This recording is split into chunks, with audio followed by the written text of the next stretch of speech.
శ్రీమాత్రే నమః. సద్గురు జ్యోతిషాలయం 2026 రాశి ఫలితాలని మనం ఇప్పుడు తెలుసుకోబోతున్నాం. ద్వాదశ రాశులకి ఎలా ఉన్నాయి?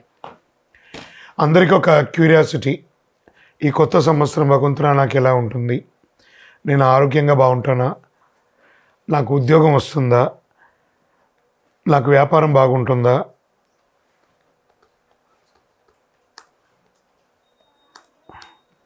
నాకు రియల్ ఎస్టేట్ బాగుంటుందా? ఇలా ఒక్కొక్కరికి ఒక్కొక్క రకమైనటువంటి ఆలోచన. ఉగాది తర్వాత శ్రీ పరాభవనామ సంవత్సరం కూడా వచ్చేస్తుంది. దాని తర్వాత మనం ఉగాది పంచాంగ శ్రవణాన్ని కూడా మనం చేసుకుంటాం. ఈలోపు ఈ జనవరి 1వ తారీఖు నుండి డిసెంబర్ 31 వరకు ఈ ద్వాదశ రాశులకి ఎలా ఉందో తెలుసుకోబోతున్నాం. అన్నిటికంటే ముందు జాతకం అనేది పడుతున్న వర్షానికి ఒక గొడుగు మాత్రమే, కానీ జాతకం జీవితం కాదు. దీన్ని అందరూ గుర్తుపెట్టుకోవాలి. మీకు ఎంత అవసరం ఉందో అంతే తెలుసుకుంటే మంచిదేమో అనిపిస్తుంది. 2026 నూతన సంవత్సరంలో వృషభ రాశి మిత్రులారా, మీకు ముందు నూతన సంవత్సర శుభాకాంక్షలు. చాలా ముఖ్యమైనటువంటి సంవత్సరం అని కూడా చెప్పచ్చు. ఎందుకంటే గత కొన్ని సంవత్సరాలుగా మీ జీవితంలో కొన్ని ఆరోగ్య సమస్యలు, ఆసుపత్రి ఖర్చులు, సంపాదించిన డబ్బులు ఎక్కువ శాతం చికిత్సలకు వైద్యానికే పెట్టుబడి పెట్టినటువంటి రాశి ఎవరైనా ఉన్నారంటే అది వృషభ రాశి వారే. ఆ గతకాల సమస్యలన్నిటికీ ఒక స్వస్తి పలికి హృదయ సంబంధిత సమస్యలు కూడా ఎదుర్కొని ఉండొచ్చు. జీవితమే ప్రశాంతంగా ఉన్నటువంటి రోజులు కూడా ఉన్నాయి. గత సంవత్సరం ఎవరిని నమ్మాలి, ఎవరిని నమ్మకూడదు అనే అయోమయ స్థితిలో ఉండేవారు. ఉద్యోగాలు కోల్పోయిన వారు చాలామంది ఉండొచ్చు. ఈ పరిస్థితులన్నిటికీ మనసు పూర్తిగా కుంగిపోయిన స్థితిలో ఉన్న మీకు ఈ 2026 ఒక జాక్పాట్ ఇయర్ అని కూడా చెప్పవచ్చు. మనసులో వచ్చే ఆలోచన మంచి దిశగా మారుతుంది. వ్యాపారం కొత్త ఆరంభంగా ఉంటుంది అని కూడా చెప్పచ్చు. కొత్త వ్యాపారం ఆరంభించే అవకాశం, గతంలో ఎదురైన నష్టాలు అన్నింటిలో నుంచి బయటపడతారు. మీ అప్పులన్నీ తొలగిపోతాయి. బ్యాంక్ లోన్స్ కానీ, లేదా సబ్సిడీ లోన్స్ కానీ, లేదా చిట్ ఫండ్స్లో ఆగి ఉన్నవి అవన్నీ కూడా మీకు వస్తున్నాయి. కన్స్ట్రక్షన్స్ ప్రారంభించి మీ ఇల్లు లేదా ఇంటీరియర్ చేసుకోవడానికో, లేదా భూమి ఏమైనా పర్మిషన్స్ రావడానికి ఇవన్నీ అనుకూలమైనటువంటి సమయం కూడా చెప్పచ్చు. సోదర సోదరీమణుల ద్వారా గొడవలు, విభేదాలు అన్నీ తొలగిపోయి అన్నదమ్ముల మధ్య సఖ్యత ఏర్పడుతుంది. వివాహం కాని వారికి ఇంట్లో వివాహ యోగం బాగా కలిసి వస్తుందని కూడా చెప్పచ్చు. సంతానపరంగా సంతానం లేని వారికి అద్భుతమైనటువంటి సంతానం కలిగే అవకాశాలు ఉన్నాయి. వారికి ఆల్రెడీ పిల్లలు ఉంటే రెండవ సంతానం కోసం ఎదురు చూస్తున్నటువంటి వారికి కూడా ఉంది. పిల్లలు ఉండి వాళ్ళ యొక్క భవిష్యత్తు కోసం ప్రణాళిక వేసే వాళ్ళకి ఈ 2026 వృషభ రాశి వారికి సంతానపరంగా ఒక మంచి సమయం అని కూడా చెప్పచ్చు. స్నేహితుల ద్వారా మంచి అవకాశం ఉంటుంది. సమాజంలో ఉన్నతమైనటువంటి మనుషుల్ని అందరూ కూడా మీకు పరిచయం అవుతారు. వారి ద్వారా కూడా లబ్ధి పొందే అవకాశాలు ఉన్నాయి. దైవ కార్యక్రమాల్లో ఎక్కువ పాల్గొనే అవకాశాలు ఎక్కువ అనుకున్నాయి. పితృల ఆశీస్సులు చాలా గొప్పగా ఉంటుందని చెప్పచ్చు. ఇంట్లో వివాహం కాని వారికి వివాహమయ్యే యోగం చాలా ఎక్కువ ఉన్నాయని కూడా చెప్పచ్చు. గురుదృష్టి బలంగా ఉండడంతో ఏ విధమైనటువంటి వృషభ రాశిలో ఉన్నటువంటి స్త్రీ పురుషులు ఇరువురికి కూడా చక్కటి వివాహం అయ్యే అవకాశాలు బ్రహ్మాండంగా ఉన్నాయి. దంపతుల మధ్య సఖ్యత లోపం ఉన్నవన్నీ కూడా తొలగిపోయి, అపార్థాలన్నీ తొలగిపోయి ఆనందంగా సుఖ సంతోషాలతో ఉంటారు. తల్లిదండ్రుల ఆరోగ్యం పట్ల కాస్త శ్రద్ధ వహించాలి. ఉద్యోగంలో పెద్ద పెద్ద ప్రమోషన్స్ కోసం ఎదురు చూస్తున్నటువంటి వారికి చాలా మంచి అవకాశం అని కూడా చెప్పచ్చు. జూన్ 26 తర్వాత శని గురు త్రికోణ స్థితిలో వస్తున్నారు. దీనివల్ల అనుకోని ప్రమోషన్, అసలు మీరు ఊహించని ప్రమోషన్స్ వస్తుంది. జీవితాన్ని మార్చే పెద్ద అవకాశం లభిస్తుంది. సంతాన విషయంలో, పిల్లల విషయంలో మంచి కాలం. ముఖ్యంగా చదువు కోసం విదేశాలకు వెళ్ళాలనుకున్న వారికి, లేదా చదువుకొని ప్లేస్మెంట్ కోసం ఎదురు చూస్తున్నటువంటి వాళ్ళకి ఇదొక మంచి, వృషభ రాశిలో పుట్టినటువంటి విద్యార్థులకి ఇదొక యోగం అని కూడా చెప్పచ్చు. ఇంకా షేర్ మార్కెట్ స్పెక్యులేషన్, వీటికన్నిటికీ కూడా చాలా అద్భుతమైనటువంటి సమయం ఈ 2026. రియల్ ఎస్టేట్ రంగం వారికి కొనుగోలు వాటికి చాలా అద్భుతంగా ఉంటుంది. ఇండస్ట్రీస్ ఉంటారు చూసారా, ఇండస్ట్రీ సెక్టార్ వారికి చాలా బాగుంటుందని కూడా చెప్పచ్చు. కళాకారులకి మంచి మంచి అవకాశం ఉన్నాయి. ఇంకా సర్వీస్ సెక్టార్లో డాక్టర్స్, డిఫెన్స్, పోలీస్ డిపార్ట్మెంట్స్ ఇవన్నీ ఉంటాయి కదా, వీళ్ళందరికీ కూడాను ఈ 2026 వృషభ రాశి వారికి యోగకాలం అని కూడా చెప్పవచ్చు. చాలా అద్భుతంగా ఉంటుంది. మీకు ఎప్పటి నుంచో రావాల్సినటువంటి పెట్టుబడులు ఏవే ఉన్నాయి, మీరు ఎవరికైనా ఇచ్చినవి అవన్నీ కూడా తిరిగి వస్తాయి. మీకు రావాల్సినవి, మీరు ఇవ్వవలసినవి కూడా భగవంతుడి దయతో త్వరగా అన్నింటి కూడా నెరవేర్చుకుంటారు. ప్రేమికులుగా ఉన్నటువంటి వాళ్ళకి ఇది ఒక మంచి సమయం కూడా చెప్పచ్చు. పెద్దవాళ్ళని ఒప్పించి వివాహం జరిపించుకుంటే చాలా మంచిదని కూడా కనబడుతుంది. ఇక్కడ మీ యొక్క కులదైవం, ఇష్టదైవ ప్రార్థన ఉంటుంది కదా, దైవాన్ని ప్రార్థన చేయండి, గురు భగవాన్ని ప్రార్థన చేయండి. అవకాశం ఉంటే ఒక్కసారి తిరుపతికి కాలినడక మీద కొండ మీదకి ఎక్కి తలనీలాలు ఇచ్చేసి స్వామివారి అనుగ్రహం పొందండి. మీ వ్యక్తిగత జాతకం అపాయింట్మెంట్ పొందాలనుకుంటే మా నంబర్కి మీ పేరు, date of birth, time of birth, place of birth WhatsApp చేయండి. తప్పకుండా మీకు వివరాలు వస్తాయి. 2026 అన్ని రంగాల వారికి అద్భుతం జరగాలని అఖిలాండ కోటి బ్రహ్మాండ నాయకుడు శ్రీ ధర్మశాస్త్ర అయ్యప్ప స్వామి వారిని ప్రార్థిస్తూ 12 రాసుల్లో ఉన్న మీ రాశి వారు యోగంగా ఉండాలి అని ప్రతి రాశి వారికి ప్రార్థన చేస్తున్నాను. తిరుపతికి వచ్చినప్పుడు మన అయ్యప్ప స్వామి వారి 18 అవతారముల దేవాలయాన్ని, కార్యసిద్ధి కలిగించే 18 అవతారముల దేవాలయాన్ని దర్శనం చేసుకోండి. విజయోస్తు. వైకుంఠ ఏకాదశి ఈ ధనుర్మాసంలో ఉన్నటువంటి ఒక గొప్ప పండుగ కదా, సంవత్సరంలో ఒకరోజు వచ్చేది ఆ వైకుంఠనాథుని యొక్క అద్భుతమైనటువంటి రోజు. ఆ రోజు తెల్లవారుజామున అందరూ అభ్యంగన స్నానం చేసి విష్ణు సహస్రనామ పారాయణం చేసి ఇల్లంతా కూడా ప్రాణించల్లి గడప వచ్చి చక్కగా ఉపవాసాలు ఉండి ఏకభుక్తం చేసి విష్ణు సహస్రనామాలు చేసి స్వామి దేవాలయాలు దర్శనం చేసుకునే వైకుంఠ ద్వార దర్శనం చేసుకునే ఒక అలవాటు. మరి ఈ 2025 ముగింపులో వచ్చినటువంటి ఈ వైకుంఠ ఏకాదశి తిథి ప్రారంభం డిసెంబర్ 29 రాత్రి, ఏకాదశి తిథి ముగింపు డిసెంబర్ 30, 2025 రాత్రి. దీని ఎలా ఉంటే వైకుంఠ ఏకాదశికి ప్రాముఖ్యత ఏంటి? వైకుంఠ ద్వారం తెరుచుకుంటుంది. ఈ ద్వారం ద్వారా దర్శనం చేస్తే పాప ప్రక్షయం, ఆయురారోగ్యం, కుటుంబ శాంతి, మోక్ష సాధనకు మార్గం అని చెప్పచ్చు. ప్రతి వైష్ణవ దేవాలయంలో ఉత్తర ద్వార దర్శనం ఉంటుంది. అవకాశం ఉంటే వెళ్ళండి, దర్శనం చేసుకోండి. ఆ మొలహోర అని చెప్పి ఆ మిరియాలతో చేసినటువంటి ఒక కట్టపొంగల్ లాంటి ఒక ప్రసాదం ఇస్తారు. అది ఎందుకు ఏకాదశి రోజు తింటే లోపల ఉన్నటువంటి నాభి నుంచి శరీరంలో ఉన్నటువంటి అన్ని నరాల్లో ఉన్నటువంటి బ్లాక్స్ అంతా కూడా క్లియర్ అవుతుందంటారు. ఆ మొలహోర అంటారు దాన్ని. ఆ ప్రసాదం తీసుకోండి. శ్రీ మహావిష్ణువు, రంగనాథ స్వామి, వైకుంఠేశ్వర స్వామి దేవాలయాల్లో వైకుంఠ ద్వార దర్శనం అత్యంత వైభవంగా భారతదేశంలో జరుగుతూ ఉంటుంది. దీని పూజా విధానంగా ఎలా చేసుకోవచ్చు అంటే బ్రాహ్మీ ముహూర్తంలో స్నానం, విష్ణు పూజ, తులసి దళాలు, పసుపు పుష్పాలు పెట్టడం, నైవేద్యం పండ్లు పాయసం ఇవ్వడము, విష్ణు సహస్రనామం పారాయణ చేయడం, నారాయణ స్తోత్రం, వీలుంటే భగవద్గీత 700 శ్లోకాలు పారాయణం. ఇంతకంటే గొప్ప ఉంటుంది.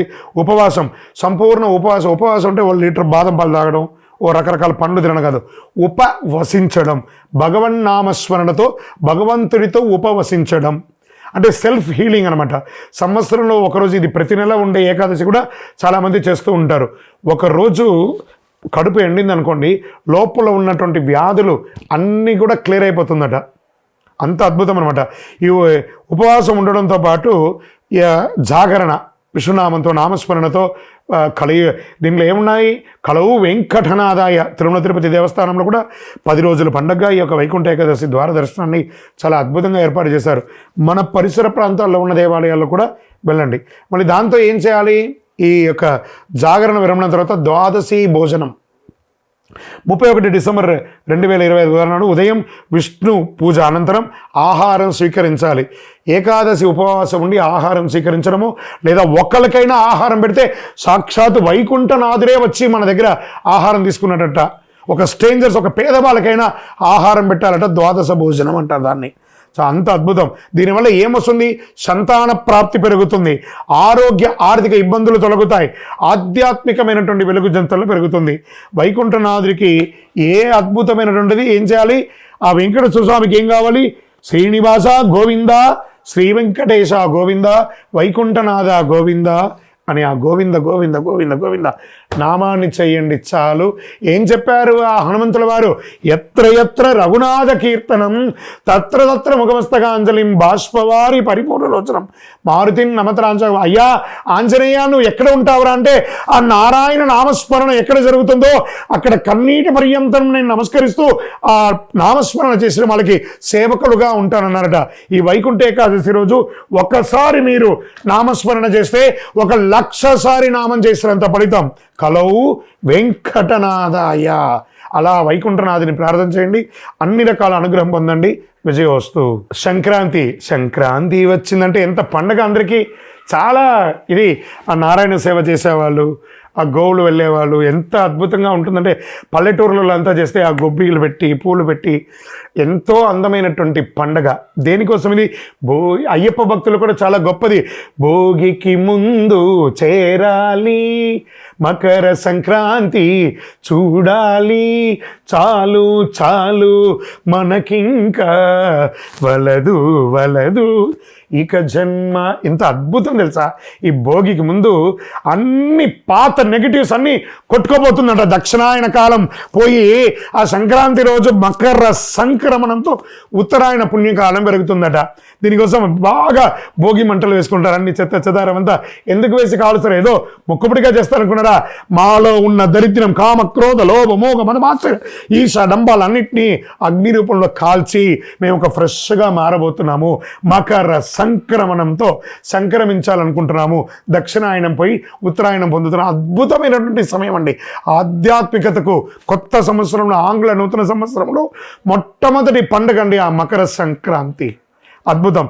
ఎలా పాత అలవాట్లు, పాత కష్టాలు, నెగిటివిటీ ఇవన్నీ భోగి మంటలో దహనం చేసేస్తున్నాం. ఎంత అద్భుతం కదా!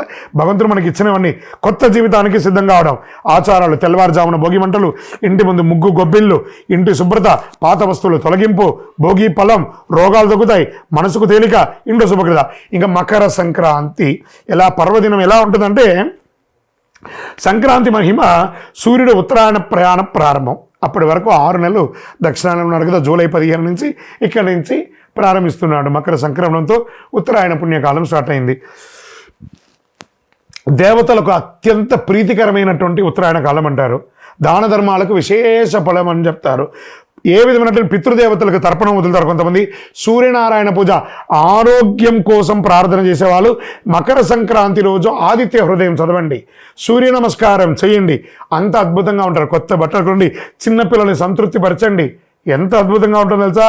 పాయసం, చెరుకు, ఇవన్నీ పొంగలి, ఇవన్నీ చెరుకు పెట్టి కుండల్లో, ఇవన్నీ పల్లెటూరులో చాలామంది ఇది చేస్తూ ఉంటారు. ప్రయత్నం చేయండి. ఆ పొంగలి వండి అందరికీ 10 మందికి పెట్టడం చాలా విశేషంగా. మన సౌత్ ఇండియాలో చాలా ప్రాంతాల్లో దీన్ని చేస్తూ ఉంటారు. ప్రత్యేకించి తమిళనాడులో దీన్ని చాలా జల్లికట్టు అనే ఒక కార్యక్రమం కూడా చాలా అద్భుతంగా చేస్తుంటారు కనుమ రోజు.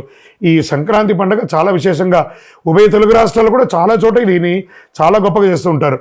మరి ఈ యొక్క రోజులో ఏం దానం ఇవ్వాలి? బెల్లం దానం ఇవ్వాలి, నువ్వులు దానం ఇవ్వాలి, నువ్వుల ఉండ తినాలి.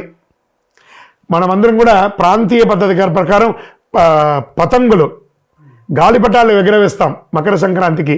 చాలా ఒక అన్నదమ్ములు, అక్క చెల్లెలు, భార్యాభర్తలు, పిల్లలు, బిడ్డ, అల్లుడు కలిసి కట్టి ఆనందంగా సంబరంగా చేసుకునే ఒక మహత్తరమైనటువంటి పండుగ ఏదైనా ఉందంటే సంక్రాంతి. మకర సంక్రాంతి, మకరుడు మారుతున్నటువంటి సంక్రాంతి.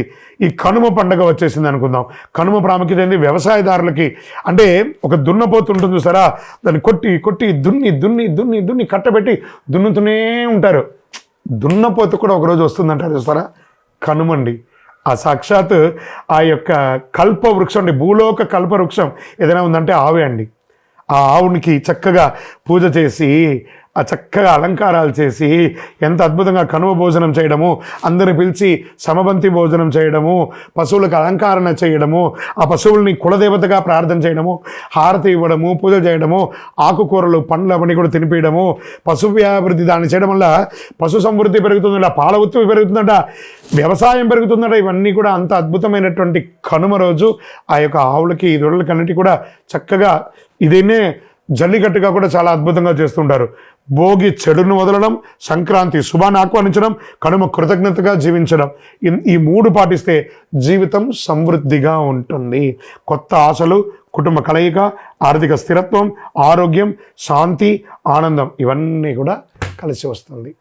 అయ్యప్ప స్వామి వారి భక్తులకు అందరికీ కూడా శుభాకాంక్షలు. మకర సంక్రాంతి అనగానే అయ్యప్ప భక్తులకు అందరికీ కూడా ఒక అద్భుతమైనటువంటి రోజు. సాక్షాత్ అయ్యప్ప స్వామి వారు తన ఆభరణాలని ధరించి అందరికీ జ్యోతి రూపంలో దర్శనమిచ్చే ఒక అద్భుతమైనటువంటి ఒక మహా పండగ. అలాంటి పండగ బ్రహ్మశ్రీ డాక్టర్ ఎస్ చంద్రమౌళి గురుస్వామి గారు అయ్యప్ప స్వామి వారి 18 అవతారముల దేవాలయాన్ని తిరుపతిలో నిర్మించి ఉన్నారు. కపిల తీర్థానికి దగ్గరలో జీవకోన అనే ఒక ప్రాంతంలో 365 రోజులు నీళ్లు పడుతున్నటువంటి దేవాలయంలో అయ్యప్ప స్వామి సంపూర్ణ చరిత్రను చూపించే ఒక దేవాలయం నిర్మించి మకర సంక్రాంతి రోజు ఉదయం గణపతి హోమం, చక్కగా స్వామివారికి అభిషేక ఆరాధనలు, మహా అన్నదానం యొక్క ఆఖరి రోజు 67 రోజుల్లో చేస్తున్నటువంటి మహా అన్నదానం, సాయంత్రం స్వామివారికి తిరువాభరణ అలంకారం. స్వామివారికి ప్రతి సంవత్సరం ఏదో ఒక బంగారు ఆభరణాన్ని చేసి ఆభరణ అలంకారం అయ్యి కొండ మీద జ్యోతి వెలిగిస్తాం. తిరుపతి పట్టణంలో ఆ కొండ మీద జ్యోతి వెలిగిస్తే సుమారుగా ఒక 20 కిలోమీటర్ వరకు జ్యోతి కనబడుతుంది. అవకాశం ఉన్న ప్రతి భక్తులు శబరిమలకి వెళ్ళి తిరిగి వచ్చేవాళ్ళు మన గుడికి రండి. లేదా ప్రత్యేకించి ఏ విధమైనటువంటి కోరికతో ఉన్న వాళ్ళందరూ కూడా మకర సంక్రాంతి రోజుకి వచ్చి కార్యసిద్ధి కలిగించే ఈ అయ్యప్ప స్వామి దేవాలయంలో 18 ప్రదక్షిణాలు చేసి మీరు మొక్కుకుంటే తప్పకుండా నెరవేరుతుంది. ఇది సత్యం. నేను చెప్పిన వాళ్ళందరూ ఎన్నో రకాలుగా చేసి అనుభవించున్నారు ఆ యొక్క అనుభూతిని. తప్పకుండా మీరందరూ కూడా రావాల్సిందిగా కోరుకుంటున్నాము. మకర సంక్రాంతి 2026 జరగబోయే ఒక అద్భుతమైనటువంటి పండుగకు మీ అందరి కోసం ఎదురు చూస్తున్నారు.